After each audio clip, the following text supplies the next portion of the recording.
So you want to go play basketball? Don't worry about it. They got a shoe for you. You want to go play baseball? They got a shoe for you. You want to go play soccer? They got a shoe for you. You want to go play tennis? They got a shoe for you. You want to go play volleyball? They got a shoe for you. Matter of fact, they got a shoe for you if you're a bumper, a setter, or a spiker. So even inside the same sport, they make shoes for each position. You want to go running? Don't worry about it. That's right. They got a shoe for you.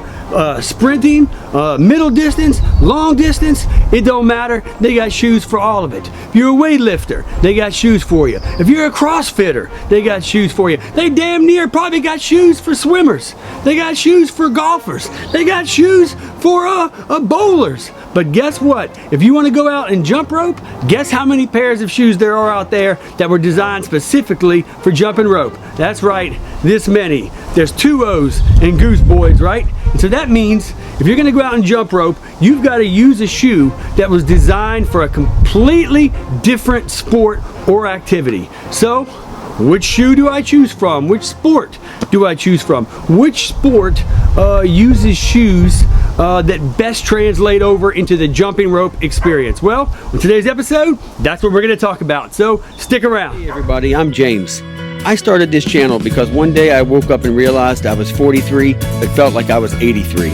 Every day my body could do one less thing than it could do the day before.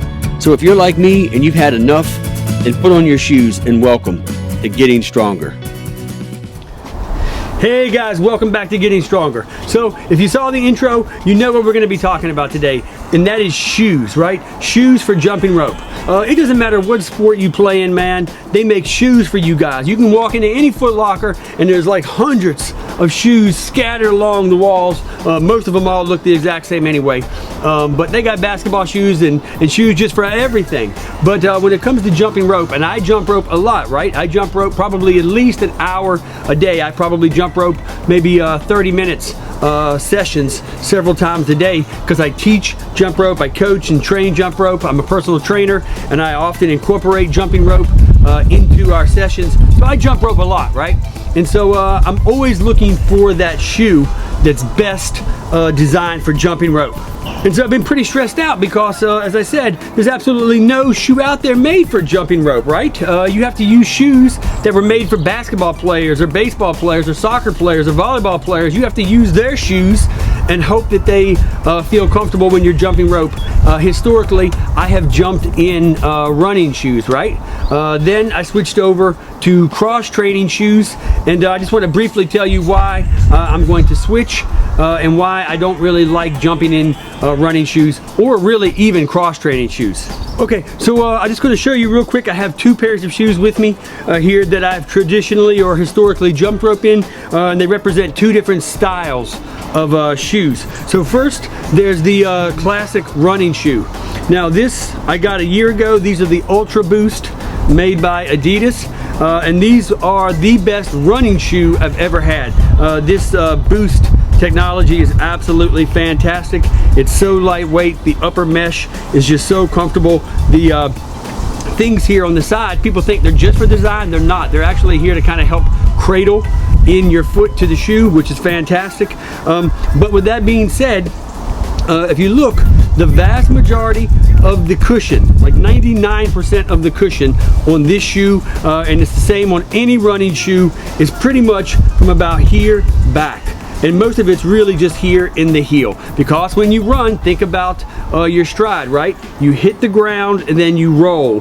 And then you hit the ground and then you roll, right? So you're very rarely on this part of your foot. And they know that. So they put most of the cushion up here. Now I'm not going to say there's not any cushion up here. I mean, there is a little bit. The Boost technology in this shoe does come up here, but as you can see, it's obviously much thinner here in the front, in the forefoot, in the toes than it is compared to here. Well, with this shoe, it's a cross trainer. So this is the Nike Metcon React. It's kind of part of that Metcon line. If you can see, this shoe is kind of made for kind of a little bit of everything. It's made for weightlifting, running, you know, getting up and down, doing burpees, climbing walls, climbing ropes, all kinds of stuff. But again, the majority of the cushion is kind of here, but with this, there's really almost no cushion. It's very flat because when you're lifting weights, you typically don't want a bigger heel because it just messes you up when you're weightlifting and doing all kinds of activities like burpees where you're up and down, up and down. So this tends to be more flat. So again, there's very little spring bounce cushion up in the forefoot from here up. It's primarily from here back. Whatever little that you do have, it's not typically up here. And so these are the two types of traditional shoes most people jump rope in: running shoes and cross training shoes. But when you really think about the mechanics of jumping rope, you would immediately realize, if I show you the shoe again, this is where you kind of earn your money in jumping rope. It's kind of right up here, right? Because you're up here on the forefoot and balls of your foot.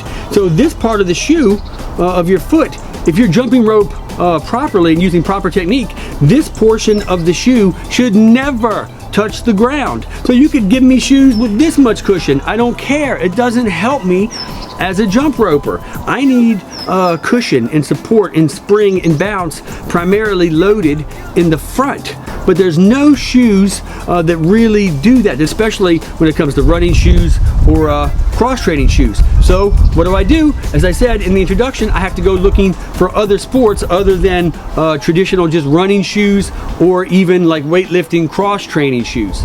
So that's when I started thinking about other sports. I started thinking about which sports most mimic or most closely mimic this movement. Which sports involve a lot of jumping. So I immediately turned to basketball and volleyball.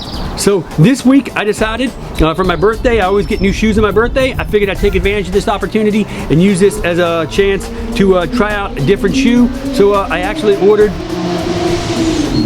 man, we're flying up this road. Anyway, I decided to use this opportunity to try out jumping rope in basketball shoes and in volleyball shoes. So I ordered a pair of basketball shoes and a pair of the best rated volleyball shoes I could find. The basketball shoes were the Lebron 17s. They got rave reviews for having tons of cushion up in the forefoot area. And then I'm going to use, I think I ordered a shoe called a Mizuno Wave Momentum. So that's supposed to be one of the best shoes for volleyball. Now I don't have the Mizuno Wave Momentums yet. They're supposed to be coming in another day or two. And when I get them, I'll do a review with jumping in them and let you know how I feel. So today I'm just going to focus on the basketball shoe, the Lebron 17s. Oh, and I also ordered a second pair of basketball shoes called the Nike Air Zoom BB NXTs. Anyway, with that being said, I'm going to show you here. I got the Lebron 17s. I'm just going to show them to you right now. This is the colorway called Graffiti. As you can see, it is a mid top shoe. It's not low, it's not high, it's a mid shoe. I just really absolutely love the aesthetics of this shoe. And so the thing that I really want to see though is this right here. This is why I ordered it, because in the Lebron 17s they have this, I think they call this like the Zoom, or they have two different types of cushioning in this shoe from Nike. So I think this is the Zoom. It's like the Zoom Pocket or the Zoom Bounce or something like that. And then up here they have something called the Air Max. I'm not sure if this is the Air Max and this is the Zoom, or if this is the Air Max and this is the Zoom. Either way, I don't care. There's two different types of cushioning in the shoe. One's in the heel, and then one is specifically in the forefoot and in the toe. And you can see here they have two different pockets of air and cushion that sit right here. So that way when you hit the ground with your toe, this little area right here is supposed to give you a ton of spring and cushion and feedback, and it's also supposed to kind of help absorb a lot of the impact that you feel when you hit the ground. So I'm going to put these things on, and then we're going to jump around with them for a little bit, and then we're going to see how they feel. Okay, so as I'm putting them on, a little disclaimer. Typically when it comes to reviews, I don't like to do unboxings and first impressions. I know people love them online, but I hate them. And I'll tell you why. I think it's because most of the time, things like people often are not as they appear. A lot of times it takes some time to really kind of get to know a person, get to know a product, get to know a thing, a computer, whatever it is. And oftentimes you find that people's first impressions are not the same as they are a week later, 2 weeks later, a month later, and so forth. So I absolutely hate giving somebody a review of something and then like a week later, 2 weeks later, you know, deciding, oh, my whole impression, everything that I said a week ago is not what I feel or think now. So what I typically do is I use a product for about a week or two, really kind of get to know the thing, and then I give you guys a review. So with these Lebrons, I've had them for a couple of days.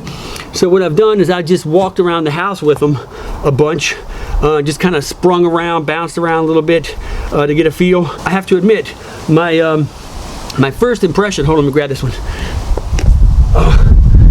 My first impression of the shoe was this is the absolutely most comfortable shoe I have ever felt, as far as just feeling like you're walking on a trampoline or something. This thing is just so supportive, so bouncy, so cushy.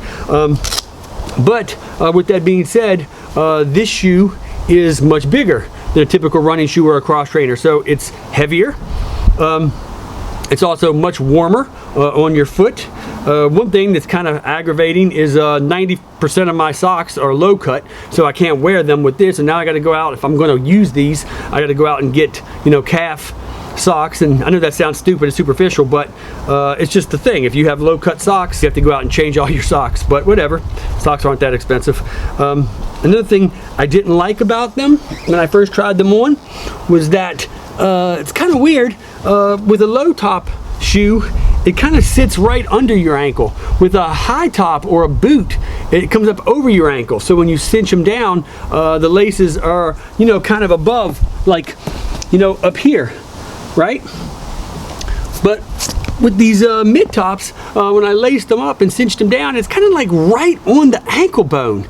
And at first, it was really uncomfortable. It took me probably 2 or 3 days of wearing them around the house and just kind of bouncing around before they started to kind of break in. So I will tell you, with these Lebron 17s, I don't know about other basketball shoes because these are the first I've ever owned, but these shoes definitely take some breaking in. So if you're a person who's been wearing low top shoes of any kind, these shoes are definitely going to feel heavy, bulky, warm.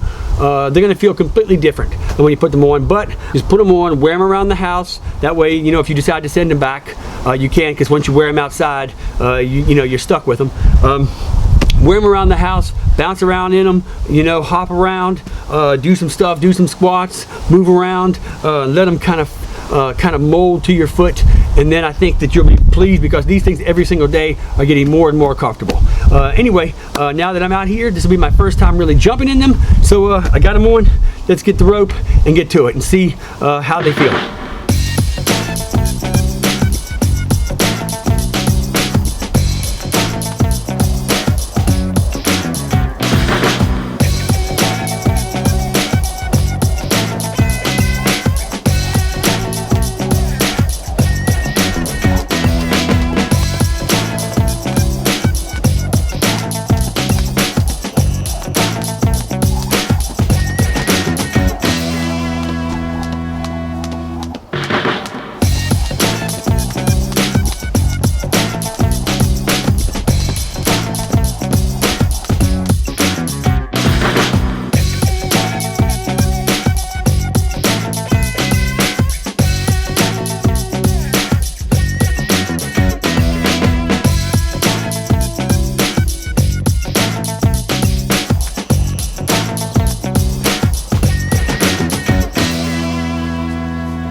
Okay, I'm back. I've been jumping in them now for about maybe 5-10 minutes. As you can see, I had the cross trainers on one foot, the basketball shoe on the other foot, and I'm not gonna lie, it is night and day with the wind going to the basketball shoe.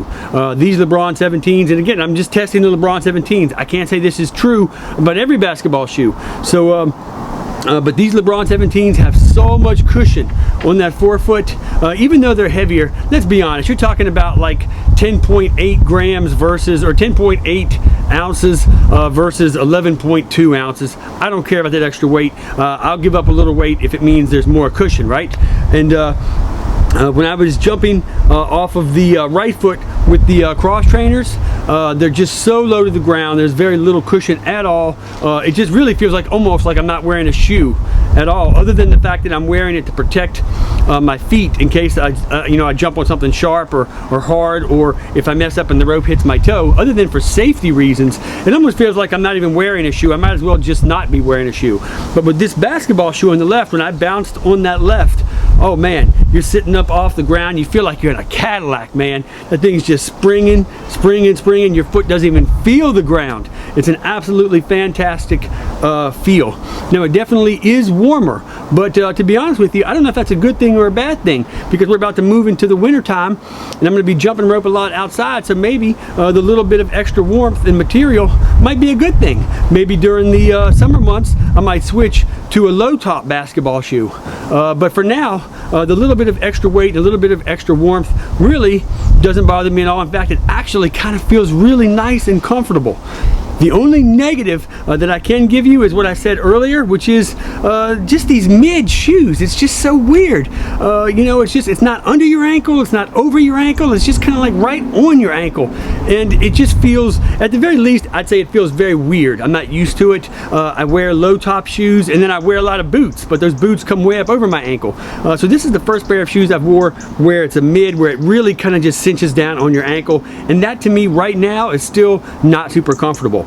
But with these Air Zoom BB NXTs that I got coming, they're supposed to have the exact same cushioning setup as the LeBron 17s, but they're in a low top form. Oh, and one more thought. I would say it's a negative or a con, but maybe I shouldn't count it as part of this conversation. But if you're jumping rope as part of a circuit, like you're going to jump rope for 30 seconds to a minute, sorry, the wind's messing up the microphone. I know I'm outside now, there's nothing else I can do, and the wind's hitting the mic, and I know it's probably messing up the sound. But doing the best I can here. If you were to use these shoes and jump rope as part of a circuit where you're going to jump rope for say 60 seconds and then go do burpees, or you're going to jump rope for 60 seconds and then go climb a rope, or do a sled push or something like that, these would be very awkward, it'd be very bulky. So if you're going to be incorporating jumping rope into these wild circuits, then you're really just going to have to get a cross trainer. But I'm not counting that. I'm just looking at this as just purely, if I were to jump rope for 30 minutes, 45 minutes straight, which shoe's the most comfortable? And right now, this hands down blows away the feel that I've had with running shoes or cross trainers, simply because of the cushion that is in the forefoot. I'm not sure if every other basketball shoe has this much cushion in the forefoot, or if it's just the LeBron 17s. I don't know, but I can say for now that if you want to go out and look for a great shoe to jump rope in, check out these LeBron 17s. And they do make a LeBron 17 low, but unfortunately it does not have the same cushioning system as the mids. I don't know why. You would think that the LeBron lows would be the exact same shoe as this, just lower, but it's not. It's a completely different cushioning system, and that's really frustrating. Come on, Nike, make a LeBron low with the exact same system as this. It's perfect. But anyway, if you don't mind mids, go out and get these. These are absolutely wonderful to jump rope in, especially now that we're moving into the fall and winter months. I think you're going to enjoy the cushion, you're going to enjoy the extra support, you're going to enjoy the extra warmth, the extra weight. You're going to absolutely love it. This again is the graffiti colorway. Beautiful shoe. Thanks, Nike. I'm going to be jumping roping you until I get the Air Zoom BB NXTs, and hopefully those will be better than these, because they'll be lighter and lower, and just maybe a little bit more nimble feeling, and maybe I can go with those, and if I can send these back. But for now, these are the winners. Okay, so that's it for this video. I really hope that this conversation, I know it got a little bit long, a little bit wordy, but I hope that it helps you with your decision about whether or not to buy a basketball shoe to jump rope in. If you were wondering whether it would be too heavy or whatever, I hope this helps you with your purchasing decision. If you like this video, make sure you give me a thumbs up and leave some comments down below. Let me know what you're jumping in. You jumping in running shoes, basketball shoes, tennis shoes? What are you jumping in? Let me know, and then I'll give them a try as well. Or if there's a pair of shoes out there that you're curious about, let me know. I'll go out and get them and bring them home and try them out for a little bit and give you a review and let you know my first impressions. Other than that, I look forward to seeing you guys on Facebook at Keep Getting Stronger or Brummie Jumpers, BRUMMIE, and you can follow us on Instagram, the same thing, Brummie Jumpers or Keep Getting Stronger. So until next time, remember as always, Psalms 139 verse 14 says that each and every one of us were fearfully and wonderfully made, and we came from the hand of our Creator above. Our Heavenly Father loves each and every one of us, and He wants to have a relationship with you. If you do not know Him, take the time right now to get to know Him. You're going to find that He loves you more than anything, and He's got fantastic plans for your life. And those plans are going to require strength, health, vigor, energy, right? And we get those things by taking care of ourselves, right? Especially as we get older. This channel is for middle-aged people, 30 to 60, right? We've got to take care of ourselves. We're not 10, 15, 20 anymore. Things don't come naturally to us. We got to work for it, right? But with prayer, faith, trust, and some hard work, eating well and exercising, God can totally transform our lives and our bodies and give us back the glory of our youth again, right? And so for the rest of this day, whatever you eat, whatever you drink, and whatever you do, just keep getting stronger. And I'll see you guys back on our next episode.